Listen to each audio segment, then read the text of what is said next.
guys, pag-usapan lang natin ang kumakalat ngayon sa social media. Ayon kasi guys sa mga netizens at mga fans, Alden Richard at Catherine Bernardo, magjowa nga ba o pang-promotion lang?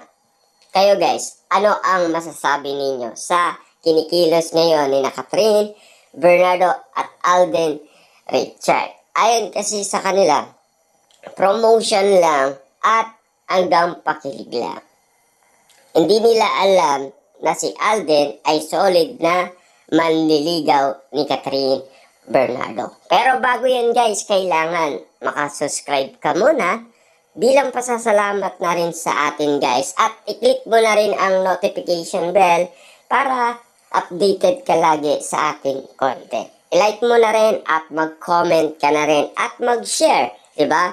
Para naman guys, patuloy tayong makakagawa ng content patungkol umano guys kina Catherine Bernardo at Alden Richard. Siyempre guys, para sa atin naman, yung ginagawa nila, trabaho.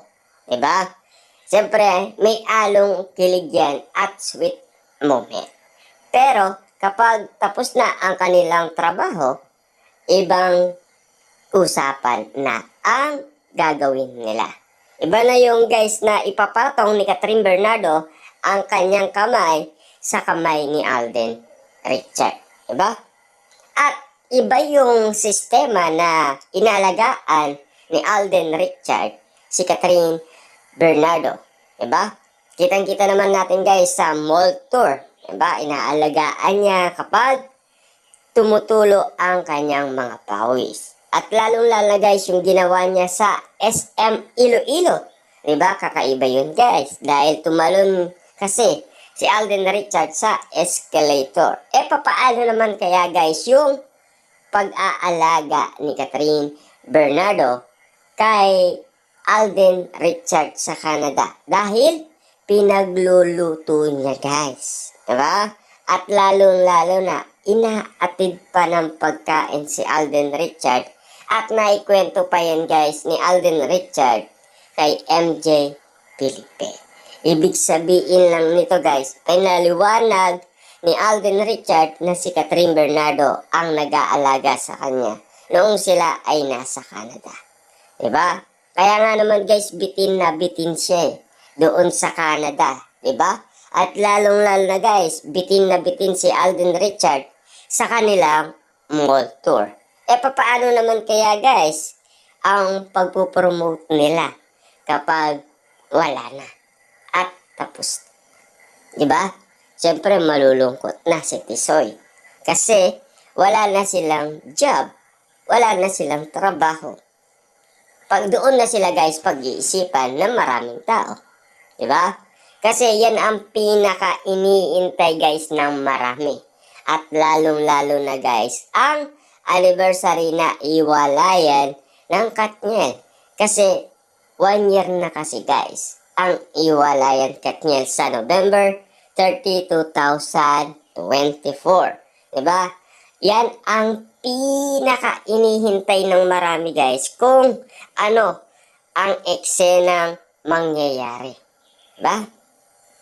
Para sa atin naman kasi guys, no? Noong kasing kararating pa lang ni Alden Richard at Catherine Bernardo sa Pilipinas, noong sila ay natapos na sa shooting sa Canada, ay spotted kaagad si Alden Richard na may dalang bouquet na bulaklak, mga regalo at pagkain sa studio ni Catherine Bernardo. Ibig sabihin guys, kakatapos lang ng kanilang shooting. Pero may pasurpresa na kaagad si Alden Richard kay Catherine Bernardo. Diba? Inopen naman yan guys ni Christopher sa All Out Sunday. Diba? Lagi nagpapadala daw si Alden Richard ng mga pagkain. Diba? Ibig sabihin lang yun guys, merong mga celebrity na nakakakita umano ng ginagawa ni Alden Richard. Para at least malaman lang nila guys na hindi lang siya promotion, hindi lang siya trabaho, kundi pagmamahal talaga.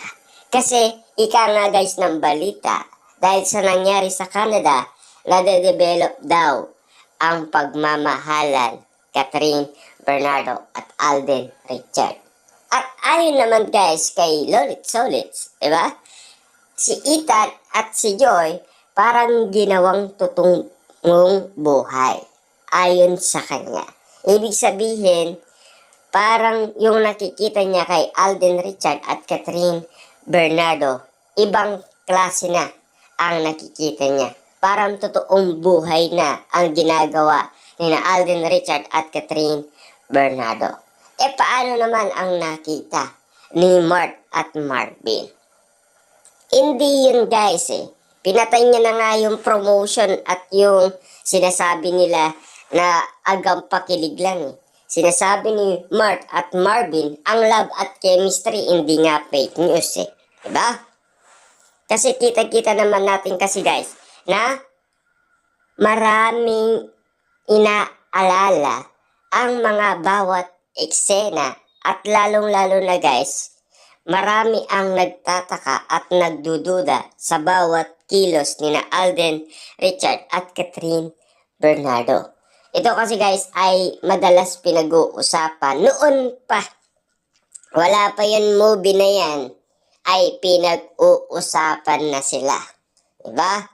Ang A Very Good Girl pa lang guys ang naging successful sa pelikula ni Catherine Bernardo ay pinag-usapan na silang dalawa. Saan sila napag-usapan noong nakakuha nga naman ng award si Catherine Bernardo sa Ateneo de Manila. Siyempre guys, kitang-kita ng maraming tao inalayan ni Alden Richard at inalikan pa sa kamay. Ibig sabihin, hindi pa nila nagagawa ang movie na Hello, Love Again. At marami pa guys. Solid pa nga maliligaw daw si Alden Richard. Diba? Nabuksan na. Umano guys ang issue. Kaya nga naman guys ayon daw yan sa solid na kampo ni Catherine Bernardo. Diba? Kaya 100% yung sinasabi ni Ogie Diaz. Ang alam niya lang, legit na manliligaw si Alden Richard kay Catherine Bernardo. Anong sa inyo sa sinasabi ni Ogie Diaz? Sa sinasabi ng ibang promotion lang, hanggang pakilig lang. Siyempre, yun kasi ang alam lang.